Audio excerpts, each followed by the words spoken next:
Gecə saat 1 radələrində xəstəxanamıza yad cisim udma şikayəti ilə bir xəstə, bir vətəndaş gətiriblər. Bu xəstə bir neçə mərkəzə müraciət etmiş, amma xəstədə xəstəxanalar götürməmişdi və bizim Bakı Sağlamlıq Mərkəzinə gətirildi. Xəstə 9 ədəd qaşıq dəsti udduğunu qeyd edir.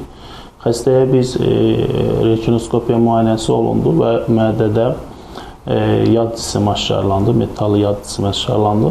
Biz xəstəyə saat 1 radələrində endoskopik prosedura başladıq. Saat 5-6 arası müayinəmiz sonlandı.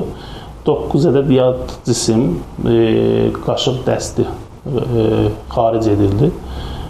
Xəstəmiz cərrahi əməliyyata getmədi, endoskopik üsulla yad cisimlər xaric edildi. Xəstəmiz hal-hazırda müşahidədədir. Gecə saatları olmasına baxmayaraq, Bakı Sağlamlıq Mərkəzi həm endoskopiya, həm də cərrahi xəstəyə yardım edəcək mərkəzdir, böyük mərkəzdir və xəstəmiz şükür hal-hazırda nəzarətimizdədir. Xəstəmiz cərrahi əməliyyatdan xilas oldu.